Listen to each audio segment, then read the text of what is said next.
والصلاة والسلام على آله وصحبه ومن والاه ومن تبعهم بإحسان يوم الدين. All praise to Allah, the Almighty God, the most gracious, most merciful. We are so pleased today to invite my dear respected brother, Jim Seuss, that I've known for almost 30 years now. And we came to know each other through a common friend. May Allah subhanahu wa ta'ala give him the most mercy and forgiveness. His name is Yasser al-Minshawi, who passed away a few years ago. Put me in touch with Brother Jim. And just a quick introduction, Brother Jim Seuss grew up in California. He attended the University of California at Berkeley, and then he moved to New York City area to pursue his career in telecommunications. He worked for IBM for 20 years as a product manager, and he retired from his professional career in 2019. He served as the executive director of CARE New Jersey chapter for 7 years, and now is currently the director of the New Jersey chapter of the Council for Social Justice, which is a project of ICNA, Islamic Circle of North America. Brother Jim Seuss reverted to Islam. He took his Shahada in 1995 at the age of 40.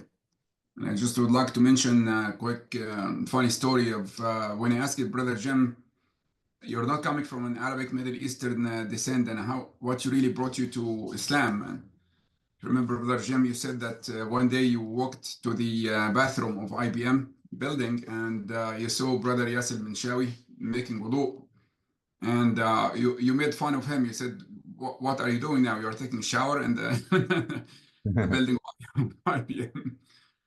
And that was really the starting point of conversation between Brother Jim and Brother Yasser al-Minshawi, which ended up having Brother Jim reverting to Islam, alhamdulillah.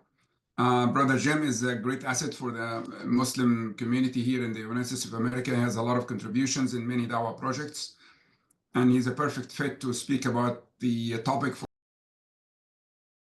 today, which is the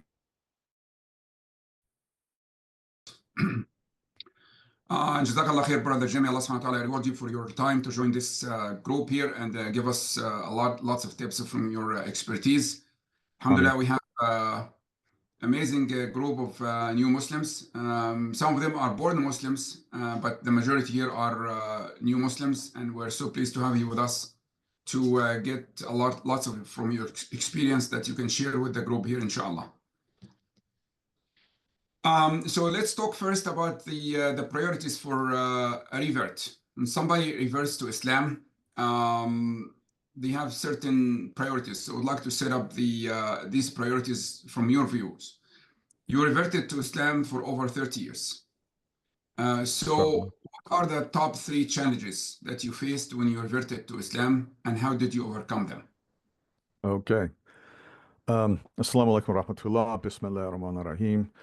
Yeah, what I can do is, of course, I'll share my experience. It's likely that it may not be your experience. I mean, everybody's journey is different and unique and very individual. So this is what. And by the way, this was a long time ago. This was 30 years ago.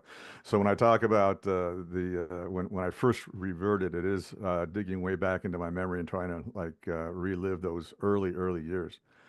But I would say that of the top 3 challenges, I'll put them into 3 categories. One would be lifestyle, the second would be family, and then the third would be work. As far as lifestyle, of course, your lifestyle is impacted by the 5 daily prayers, which are a priority for Muslims. And by the way. And the second one I'll say about lifestyle will be alcohol. I was an average consumer of alcohol. I actually did brew beer in my basement for a while, but I did share beer with my friends, neighbors, relatives, and coworkers on a regular basis. So taking that out of my lifestyle was a big change. And then, of course, the diet altogether, as far as the things that are allowed and not allowed. And I have to mention the fact that um, my wife was and is Christian. She's a Catholic. She was actually born in Italy. Came here when she's 3 years old, but she's got, of course, plenty of family and friends back in Italy still. I'm sure that you're probably aware of the fact that the country of Italy is very much associated with Catholicism. The Vatican is there. Mhm. And so she is still practicing Catholic. And so asking her to go along with my changes in diet and the consumption of alcohol, she, her father, his profession was a vintner. I mean, he was an expert in raising grapes for the a production of wine. Um, and so these things were all big changes for her. There were friends and neighbors that asked her how she was dealing with this, and the way they would talk to her, it was almost as if there had been a death in the family. Are you okay? How how is this? How are you handling this? And I was like, no one died. I'm just not drinking wine anymore. But on that topic, by the way, well, when I get to family, so those were big changes. Um, they were also opportunities in a sense because, as I said, I had been accustomed to sharing alcohol with friends, neighbors, and coworkers, and so um, by not joining a group of friends or coworkers, whatever, for a beer or whatever, that was an opportunity to explain the fact. Well, I've accepted Islam as my religion, and then that would start a conversation. So essentially you're giving Dawa right then and there because people had questions. People definitely had questions. I'll get into that a little bit more later. Um, and then, the next sort of category would be family. I had no one in my family was, of course, Muslim. I had family members who were Jewish. I have a stepsister who married an Israeli Jew, and then she went through the process of converting to Judaism. And so we had some interesting conversations. And of course, I had some interesting conversations with her Israeli husband, who was a person I could get along with and talk to. But he, of course, had a completely different perspective on the whole situation in the Middle East. And we had to kind of agree to disagree. But then my stepsister's mother, my stepmother, which I understand step parents and things like that don't actually exist in Islam, but in the Christian world, it's the stepmother. She was Catholic, um, and I was raised Episcopalian. I don't know if you know really the difference, but the Catholics are centered around the Pope and the Vatican. Episcopalians are actually um, a offshoot of the Church of England. The Church Mhm. of England being a church that was created by and for Henry VIII, because the Catholic Church didn't recognize divorce and he wanted to get a divorce. So he created his own church in the image of the Catholic Church, the exception being that divorce was allowed. And then when colonists came to the United States, to the New World, they didn't want to say we're members of the Church of England. They wanted to separate from that, so they pretty much recreated the Church of England and called it the Episcopal Church. I'm not sure what the origin of the word Episcopal is, or Episcopalian, but that's the church I was raised in. My grandmother took myself and my sisters and some friends to church on Sundays. But anyway, so I had family members of various religions, none of them Islam, and so there were various objections. There was some level of understanding, and then there was some level of not understanding.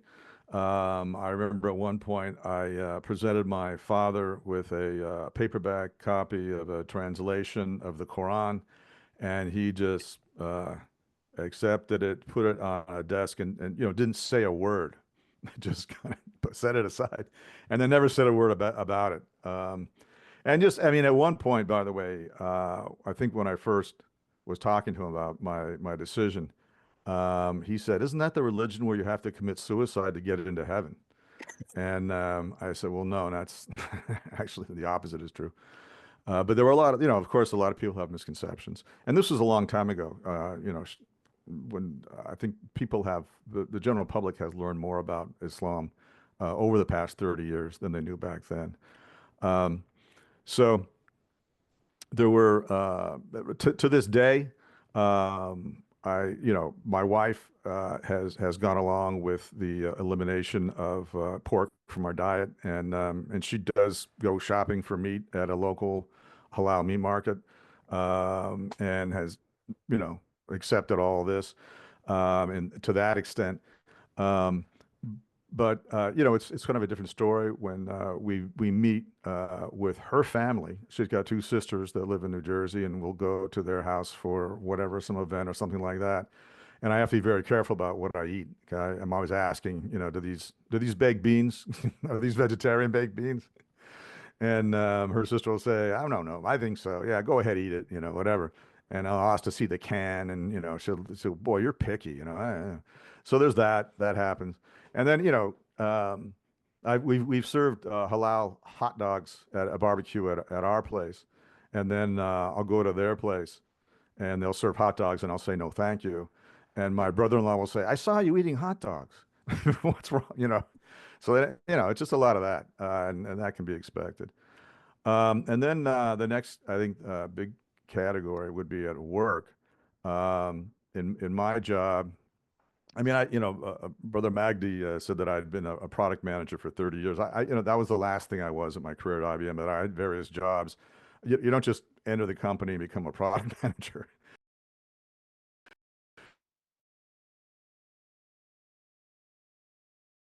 So I had a lot of various jobs and things like that. And of course, meetings with customers and partners. And often those meetings would take place at restaurants and bars and things like that. And I, began to stay away from those kinds of meetings. And that did actually hurt my career. I mean, at one time there was a big convention or conference out in Las Vegas. I attended the daytime sessions and, met with people and all that.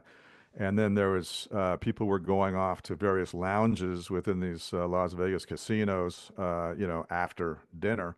And I just said, "That's okay, thank you. I'll go, back to my room and read or something." And it turns out that uh,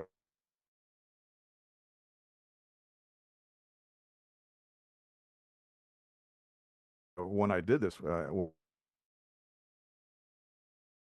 they made some key decisions about projects that were very key to what I was doing in my career.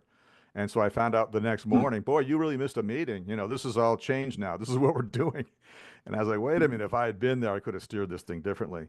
But that had a long-term effect on the trajectory of my career at IBM. And I eventually, in 2003, took early retirement. I was asked to take early retirement. Um, I essentially got laid off because my project got gutted. But I mean, there were other other things that happened at work. I mean, when I first told my immediate boss, and I needed to tell him because we frequently shared a beer after work, that I had accepted Islam. He said, "Why would you want to hook up with a bunch of terrorists?" Which which, having spent 7 years at CARE, now I realize I could have sued the company probably. Um, at the time, I just said, wait a minute, let me explain. It's not quite that way. But after that, over time, we did have a number of interesting conversations. He asked a lot of questions about the Quran, and various things. And so we did have a lot of interesting discussions about Islam and Muslims. And so it became a Dawa opportunity. But yeah, at one point I recall there was a terrorist attack at some point, many years ago. Can't remember exactly where it was or whatever, but I was forced to seek a new career at IBM because I said my project had been gutted, and I was in an interview with a vice president, and I sat down in his office, and he had taken a newspaper where the headline had to do with this terrorist attack and put it right, on his desk, right in front of me, with the headline facing where I could read it, making it obvious that, without saying anything, sort of like, how do you explain this? And then his whole attitude to the interview was not open and friendly and accepting and all that. We never talked about Islam or about that terror attack, but he let me know why this interview wasn't going to go well, and it didn't. And so, eventually I did take an early retirement from IBM. So I'd say that, I mean, essentially, yeah, it did affect my career, and alhamdulillah, here I am. Things happen. I mean, it's not like I'm still, inshallah, alhamdulillah, I'm living comfortably. I'm retired, and life goes on, inshallah. But I'd say those are the top three challenges, three categories of challenges. If you have any questions about that. No, thank you so much. This is really great and really very touching and real stories. I think myself, I'm very, very interested to hear them. They are really exciting to me. So I'm sure the brothers and sisters here in the meeting have the same feeling. Jazakallah khair, may Allah Ta'ala reward you for sharing these thoughts.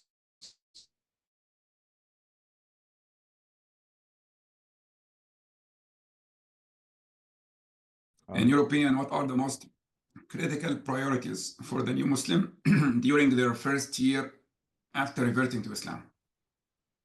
Okay. Yeah, inshallah. I mean, obviously, you can't absorb it all at once. But I think it's very important to focus on the basics, and for that matter, that could just mean the five pillars of Islam. The Salah, of course, you've taken Shahada, the Zakat. Inshallah, Ramadan is only a few weeks away. If this is your first Ramadan, then inshallah, there's some things to learn about Ramadan besides just abstaining from food and drink. There's also some things to learn about how best to, um, get through the fast physically. I learned, for instance, in the early years, I used to eat the exact wrong thing for suhoor, which is the meal you eat in the morning. But I've since learned that sort of a mixture of legumes and grains and dairy in the morning can help you get through the day. Um, and then focus on learning what you can from original sources, from the Quran and Sunnah, the Hadith. So, of course, reading the Quran in your language, and when you have questions, ask those questions from a knowledgeable person like Brother Magdi here. And then the Hadith. I used to, frankly, when I was with IBM, I used to travel a lot, and that gave me airplane time. I used to print off, pages of Hadith on certain topics and just sort of read that. That was my reading on airplanes.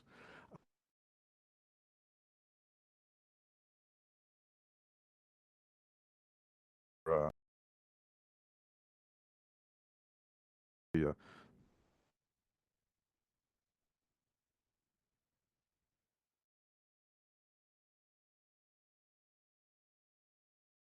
What challenges do new Muslims commonly face in their journey, and how can they overcome them?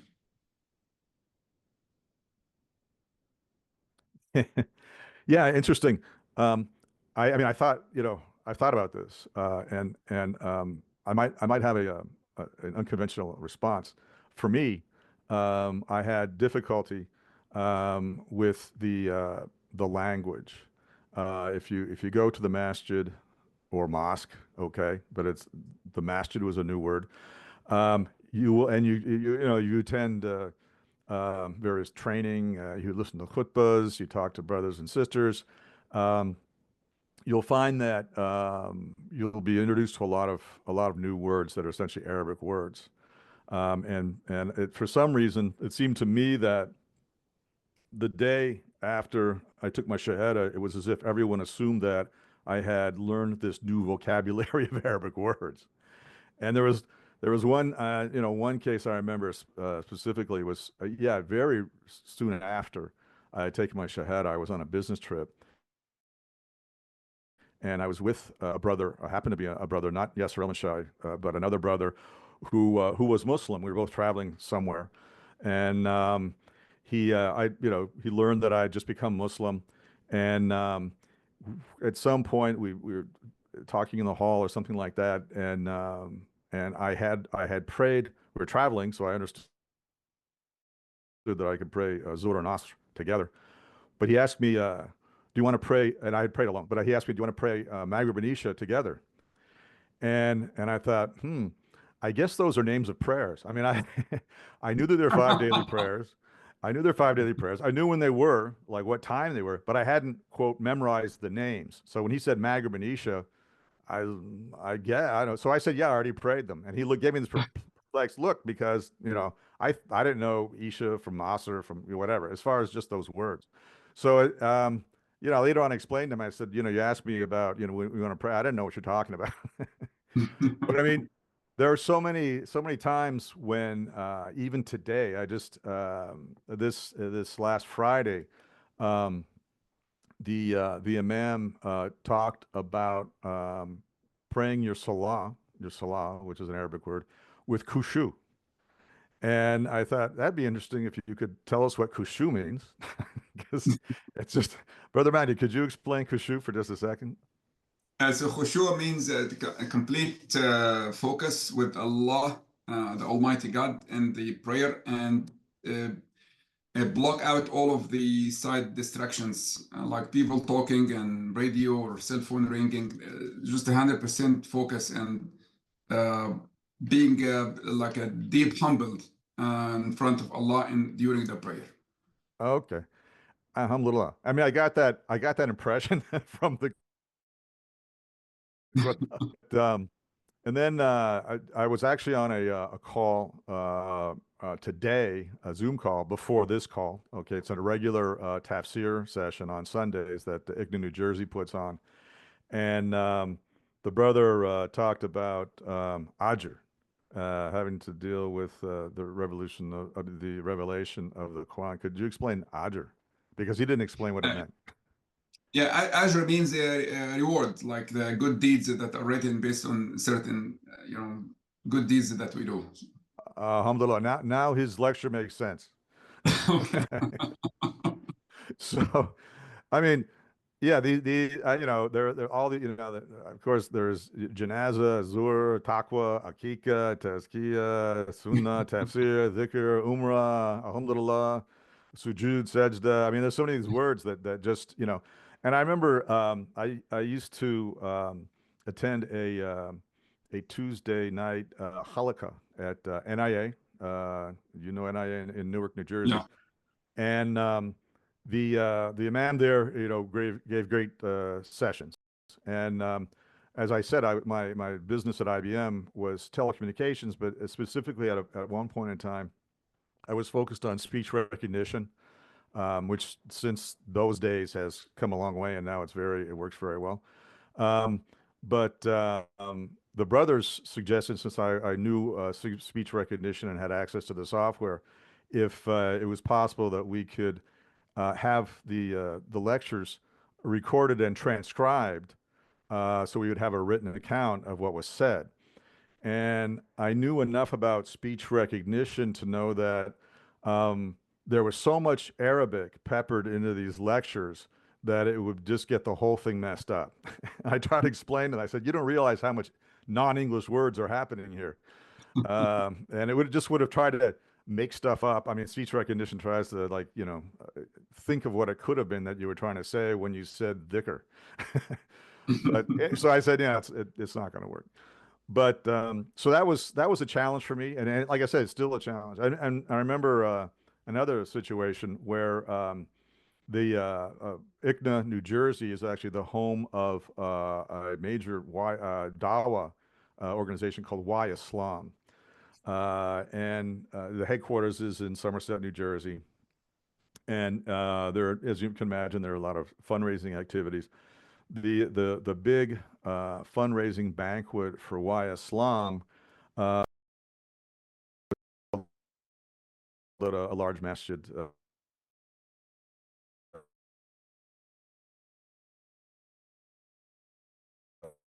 was to bring in relatively new reverts and have them tell their story. And these, of course, were reverts that possibly had gotten their journey went through Y Islam. And so you've got a room that has a number of tenured Muslims, but then you have a number of reverts. And the imam got up and thanked everybody, and then gave this nice lecture. And then there was the centerpiece of this lecture was an Arabic word that I was unfamiliar with. And he went on and kept referring to this word. I don't remember what it is now. And I thought, if you don't tell everyone, there's a lot of reverts in here that aren't going to know what you're talking about. And I thought, this is kind of interesting that here's a whole group of reverts, and he's using words that I bet no one understands. But so anyway, so I found that to be a big challenge now, back then and now. But it's always interesting for me when I do learn, a newer Arabic word. But then inshallah, when we come to Ramadan, we've got sort of a whole new batch. You've got Suhoor, Iftar, Itikaf, Taraweeh, Laylatul Qadr, Som, Zakat. These are all, more words that I just want to advise those tenured Muslims that if you're talking to a revert, there's some chance that they might not know what these mean. Another challenge I found, was that when you go to the masjid, I had originally assumed that, let's say anybody that had a Muslim name and showed up at the masjid was well informed and well guided. But I found out otherwise over time. And then, frankly, my work at CARE sort of amplified that, unfortunately. But you will meet Muslims who are misinformed. They're in some Muslim countries, there has been a lot of culture that has, crept into what people think is their religion. And then they will pass that on and tell you this is the way things should be done. I mean, one of the things that I've witnessed a lot of is the salah. I mean, there are Muslims that just they pray with haste. I mean, there's basically timing. I mean, each of the positions of salah needs to be respected and needs to be given ample time. There are Muslims that will just sort of like tap their head on the floor and consider that a prostration. So what I'm saying is be wary of that and don't think that's the right thing to do, and don't imitate that. Find someone knowledgeable like Brother Magdi who can instruct you in the proper way. And you will hear things that people will say that are sort of, like legend, or I don't know what things that just frankly are not actually true, but have made their way into the culture and get passed on. And so be wary of that. And then, I mean, those are the big challenges for me. I mean, I was very impressed with the character of Brother Yasser El-Manshawi and others I met, like Brother Magdi.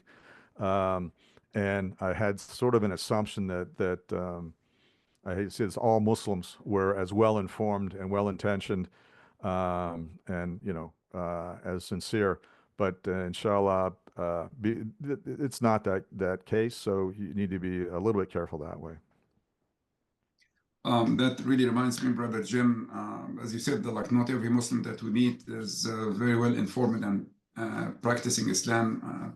That really reminded me of a story.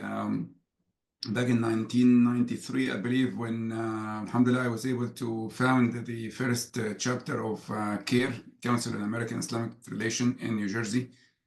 When we established that chapter and got approvals and everything, we were looking for an executive director to be part-time in the office to take care of the affairs of CARE. And we've got several applicants. One of them was born Muslim from Arabic background. He was a professor at Rutgers University, so highly educated, very smart. So part of the interview that we did is to ask them about their basic knowledge of Islam. So when I asked him about what are the 5 pillars of Islam, he was in the probably early 60s, late 50s.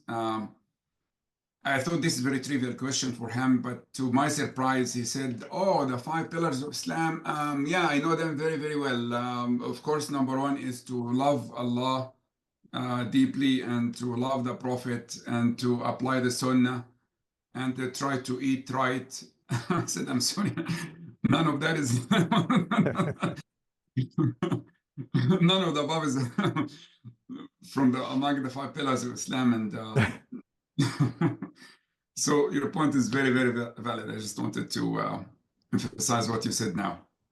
All Inshallah, right. yeah, I know. And yeah, I unfortunately had some experiences at CARE. CARE is the Council on American Islamic Relations, and the CARE does often. I mean, CARE most CARE chapters have lawyers on staff, and so we'll defend the civil rights of Muslims that have been violated. That often happens at work, at school, or at the hands of law enforcement. And I was always not all, yeah, I guess after a while it wasn't so much, but I was early on very surprised at the cases that would come in. I mean, people would come in and talk about a crime they committed, and they were saying that the punishment was too harsh and they're being punished this way because they're Muslim. And I would say, well, why are you selling fake IDs in the first place? And you want me to help you? I mean, you need other kind of help. So yeah, things like that would happen more often than I like to say, actually.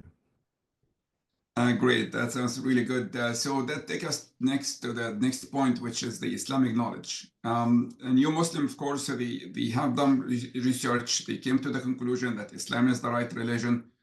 But after the conversion, they need to establish a solid base of Islamic knowledge. So how can a new Muslim establish a strong foundation in Islamic knowledge without feeling overwhelmed? Yeah. Okay. Inshallah. I mean, for me, I mean, I can, talk about my experience. I mean, what really helped me was to join an adult education class, a halakha. It was a regular class that happened on Tuesday nights at the masjid. It was led by the imam and a number of knowledgeable brothers. They understood my position as, being a new Muslim, and so they could explain some terminology and those kinds of things. But that made a big difference. And then, inshallah, after a year or two or so, the most of the class together made Hajj together. And so that was back in 2000. So that was, of course, a very, very meaningful experience. Um, and by the way, it began out of my ignorance of the Arabic language. I had been going to the Masjid NIA for several weeks, going there for Juma.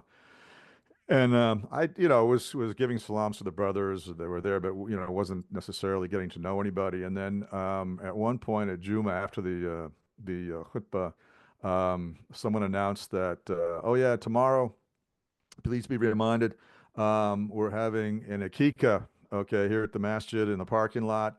And everyone's invited. Please come if you can. It's noon whenever it was and all that. And I was like, I wonder what that is. So I just turned to the brother next to me, excuse me, and I asked him, what's an akika?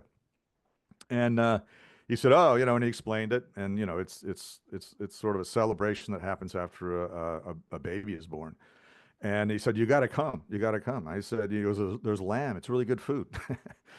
So I said, okay. So I showed up there, and then that really changed the trajectory as far as my involvement with that match. I got to know all the brothers. They were very interested to get to know me.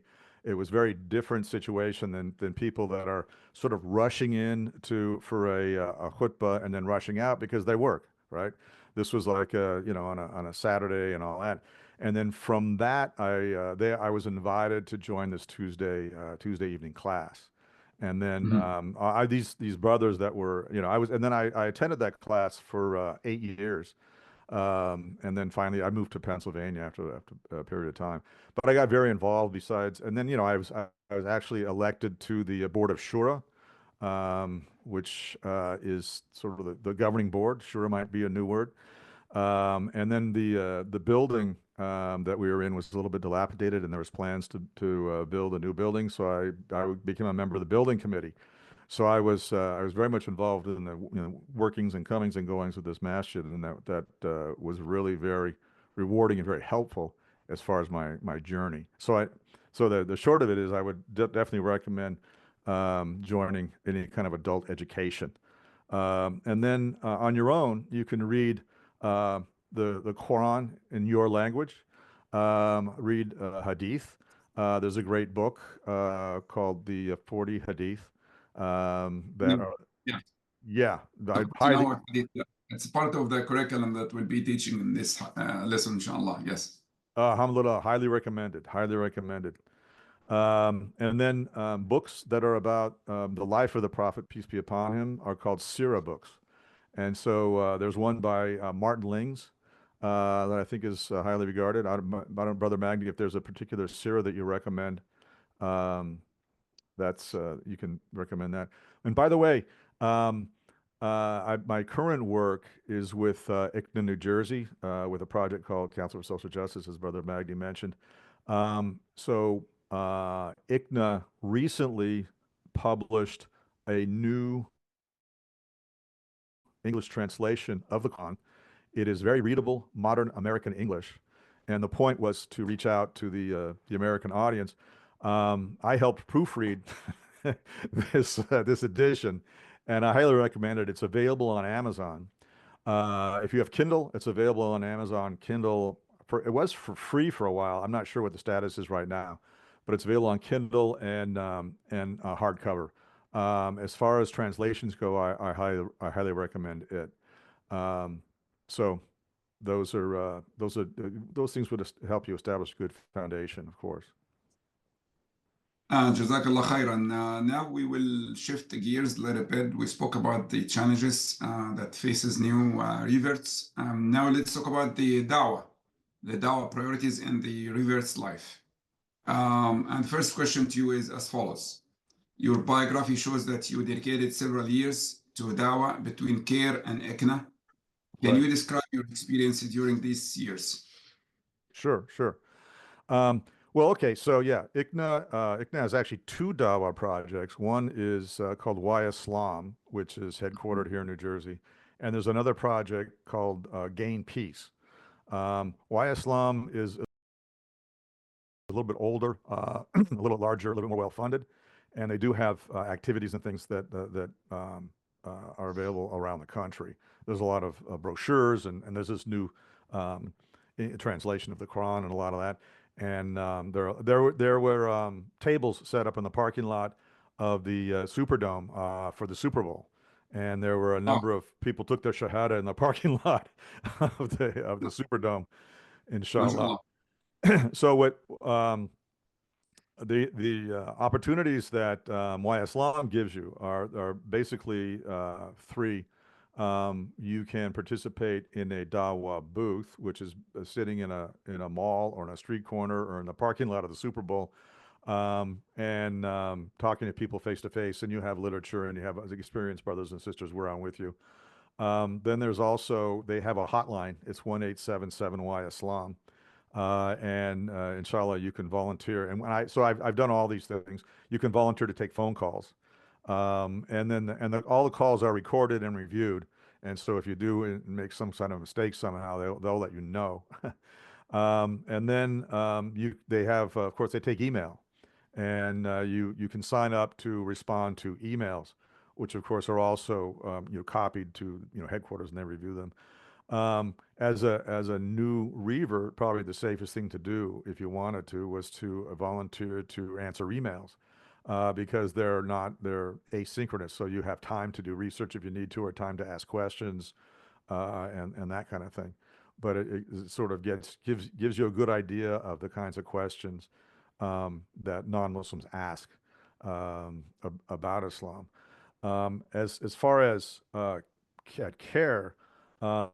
CARE, I had the opportunity mostly to fulfill the requirements of private companies and government agencies that had a diversity program where their employees were required to spend X number of hours per year in a diversity program.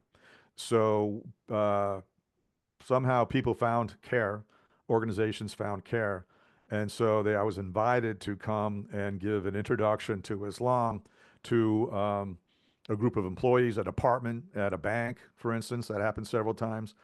To several law enforcement agencies. There are several police departments that had these diversity programs.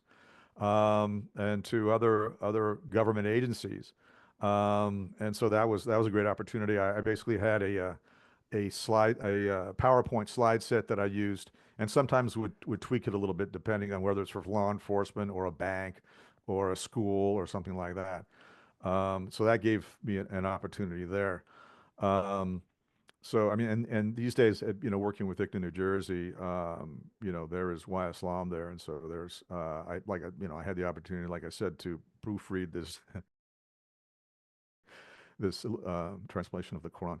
But if you're interested in giving an introduction to Islam to, let's say, a department at a bank, you could do a little research as far as locally, like who's looking for that.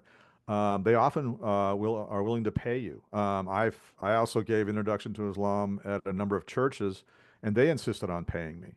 And I told them that, I don't charge for this, whatever. But I was like, okay, if you insist,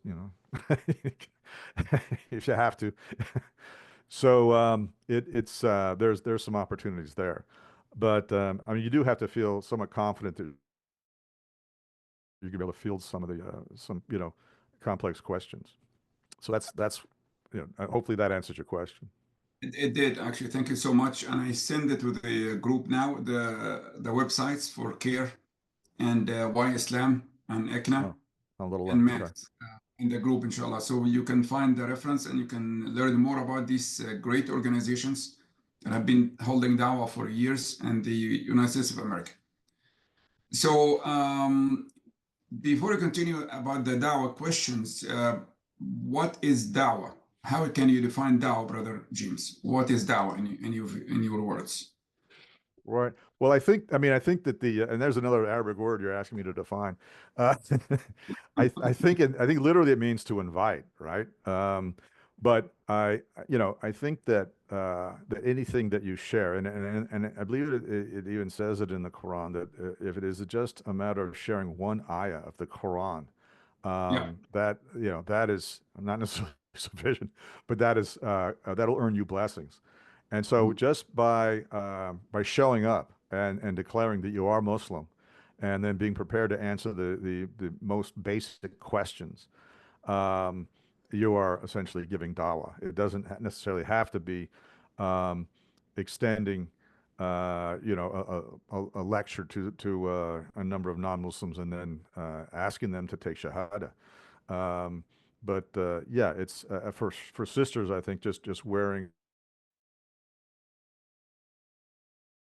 was a Yeah. moderator of a session at Rutgers University, and one of the panelists of the session was the mayor of actually former mayor of Cranberry, who wore hijab, and she was the first hijabi, of course, to serve as mayor. And I asked her if she felt that just being mayor with hijab was a form of dawah, and she wholeheartedly agreed and talked about all the opportunities that she had to answer questions about Islam just because she's wearing hijab. Mhm. Yeah, I mean, dawah can take many forms. Jazakallah khair. And so the next question is, why should we do dawah, for instance, as Muslims, or what, in other words, what are the rewards from Allah to providing dawah? Right. I mean, there are rewards just for, as I say, sharing as much as one ayah. If you are able to invite someone to Islam and they were to accept your invitation, then inshallah, all of their good deeds from that point forward would be counted for you. You would be, have the blessings of those good deeds. So that can be an enormous reward, depending on the good deeds that person were to engage in. But yeah, there are great rewards like that for giving dawah. Amazing. That also reminded me of the hadith of the Prophet, peace be upon him, Say la several wasalam. hadith that says, the Arabic word is لأن يهدي بك الله رجلا واحدا خير لك من الدنيا وما فيها. In another hadith it says خير لك من حمر النعم. The meaning of the hadith is, if Allah makes you the cause for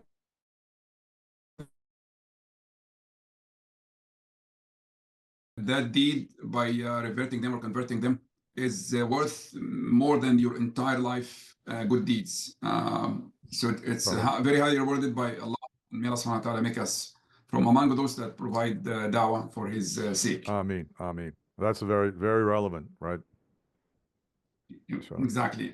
So now the next question to you is, what are the practical ways that can new Muslim become a da'wah provider? We know that in the first step, when a new Muslim becomes a Muslim, or before they became Muslim, somebody provided da'wah to him or her. And based on that, they became Muslims. Now they reverted to the other side, the good side of life. They became Muslims. So after establishing a little bit of base and becoming or having a stable life, they also are supposed to give da'wah to others as they received it from their original da'wah providers. So in your views, what are some practical aspects that the new Muslim can become da'wah provider, like channels of da'wah in another sense? Yeah. Okay. So, I mean, I think we've talked about some of this. I mean, first of all, there's your friends, family, and coworkers.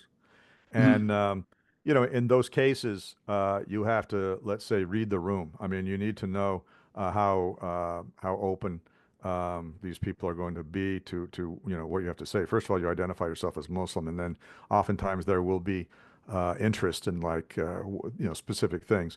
Ramadan often presents some opportunities. I mean, I've got some nephews that are lean toward the conservative side, let's say, and don't ask a lot of questions. But in Ramadan, there are a lot of questions about fasting.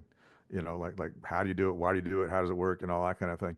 But I mean, and I've just found, you know, through the years that the non-Muslims that you run into during Ramadan, they tend to be aware of the fact that you are in the month of Ramadan, so you will get more questions, and so that offers an opportunity.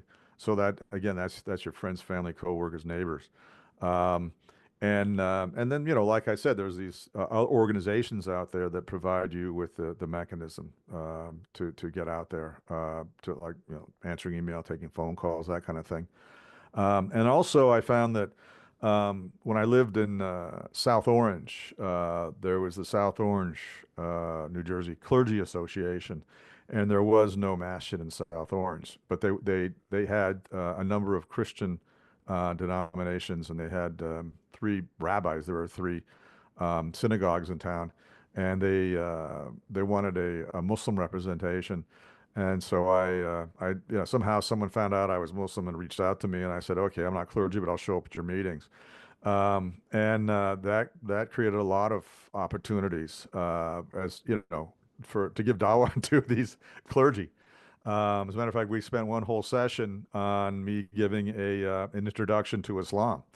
And you know, I did, you know, it was largely well received. There was one rabbi that wasn't happy about it at all, but it definitely provided me with the opportunity. And then, you know, you develop relationships with these clergy who are you know, often going to be asking you, inviting you to come and give the same introduction to Islam to their Bible study, you know, class that meets on Monday nights or something. And that happened several times as well. So if you look around and see if there's an interfaith group that meets in your town or your community, that's another opportunity. Fantastic. That sounds really great. I know that we're coming to the end of the session, but there's really a vital question I would like to ask you.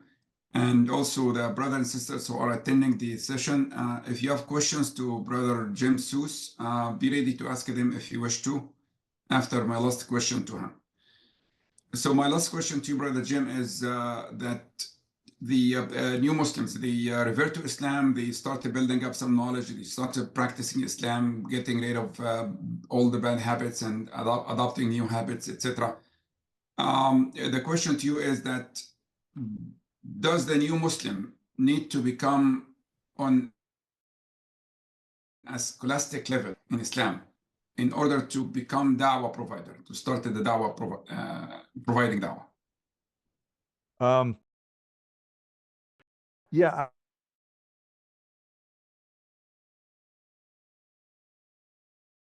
I don't. I mean, I think that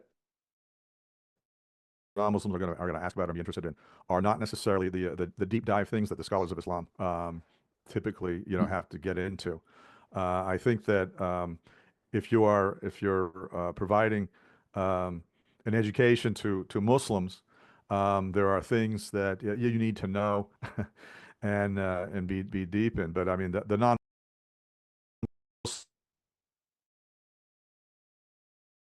is going to have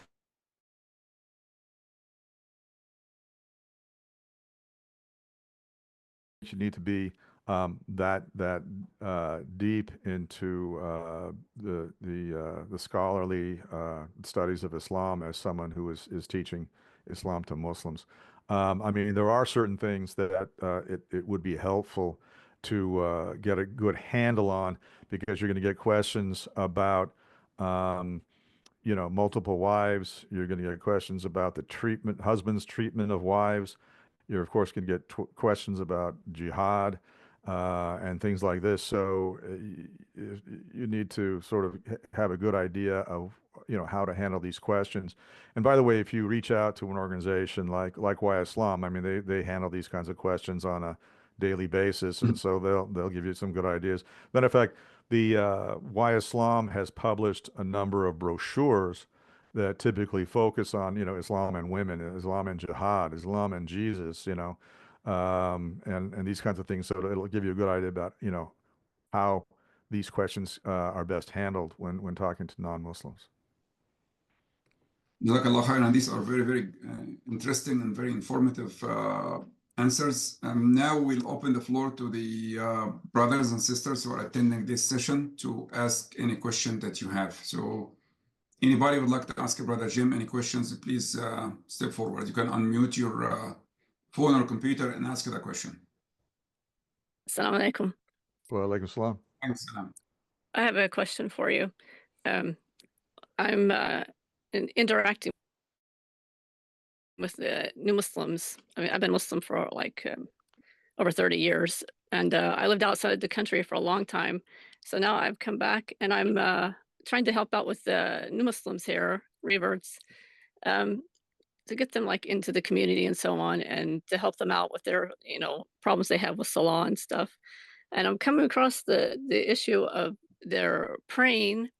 It's like they learned how to pray, but they pray in English, and they don't have anybody to help them to learn Arabic. I mean, like these are like two women they became Muslim, in their 30s or 40s, 50s, and like one of them is married to like a Pakistani guy who doesn't know Arabic except for the Salah, and the other one, she's not married. She just converted on her own.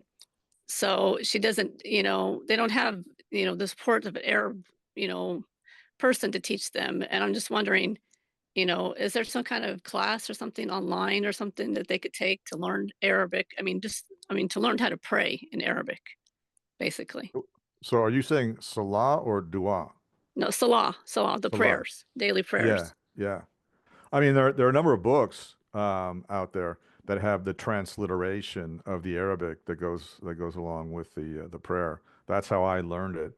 And then it's sometimes as far as the pronunciation, specifics of the pronunciation, from trying to get it from the transliteration is not always perfect. So what I've done in the past is asked people that did speak Arabic well, if they could speak into this tape recorder and just help me with this pronunciation, like how do you say this or how do you say that, and then you just practice.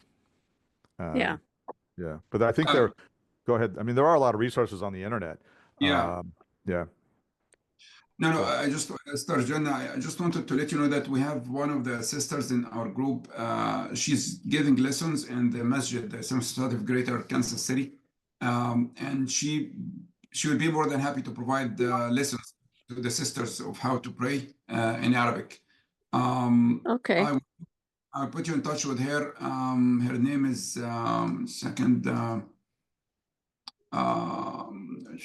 Her name is Sister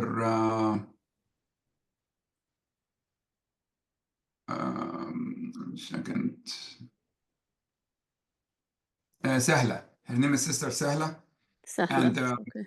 yeah, I'm gonna send you her contact information. And she's very much willing to do that. Actually, she does that on a weekly basis in the Islamic Society of Greater Kansas.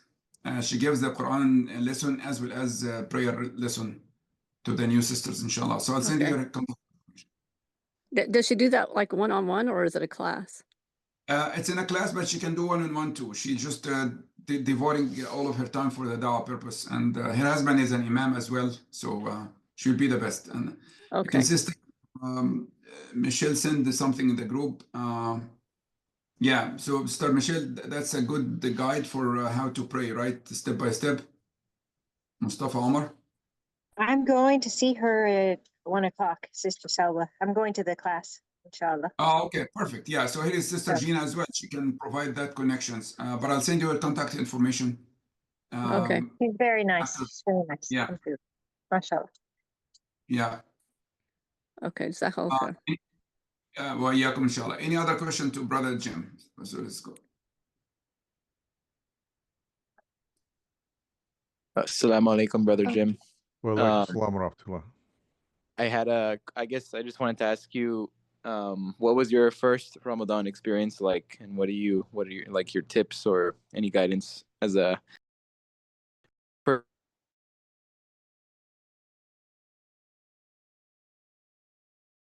first year in Ramadan? I mean, since you're asking already, and it's inshallah about 2 weeks away, you're already ahead of where I was. My first Ramadan, I didn't really have time to prepare.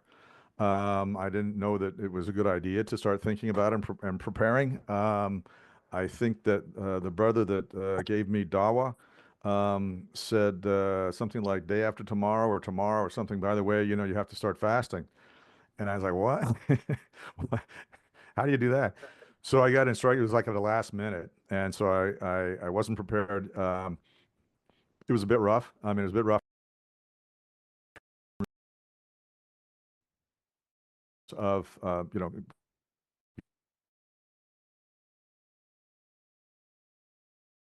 That and this brother came into my office with a bowl of salad and said, "It's time to break your fast. You know, here, have something." I was like, "Oh, okay, yeah, right."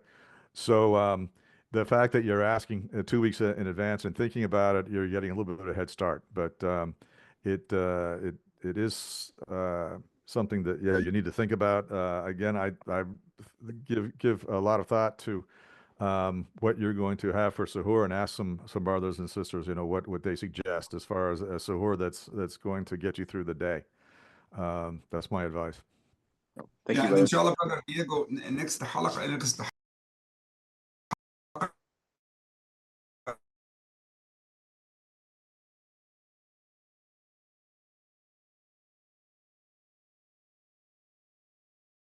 So Jazakallah khair. وإياكم إن شاء الله. Any other question for Brother Jim Sus? Assalamu alaikum, brother. Walaikum assalam wa rahmatullah. This is Taffy. I'm Magdi's wife. I've been a Muslim for 11 years now, but I just wondering, since your wife is a Christian, how was it during Ramadan for you? Does she fast with you or does she not fast with you? And how hard is that if she does not fast with you? Yeah, she does not. She does Ah. not. Mhm. And so and she acts as if the whole thing is annoys her. Because you know I get up. I mean, you know, I heard about other brothers whose wives actually prepare suhoor for them, and that doesn't happen.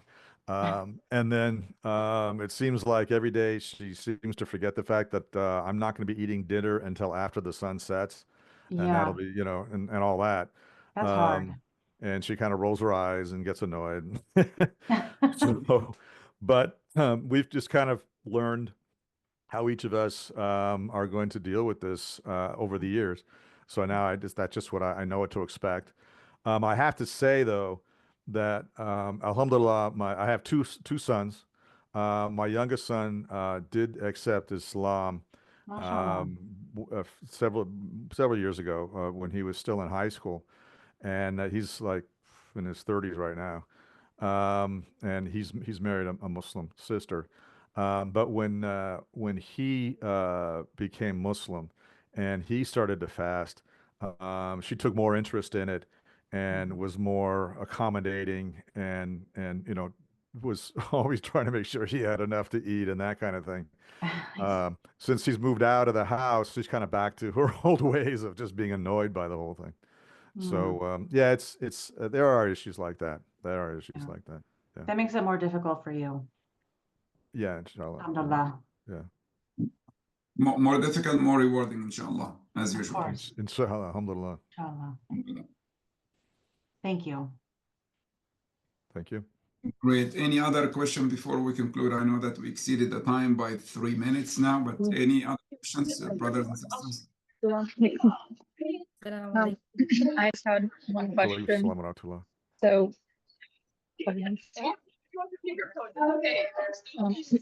sorry, I just had one question about, like if you're converted, Muslim, and you have a friend, a best friend, who doesn't really know much about it, and because she's not really been exposed to it, but like, how would you kind of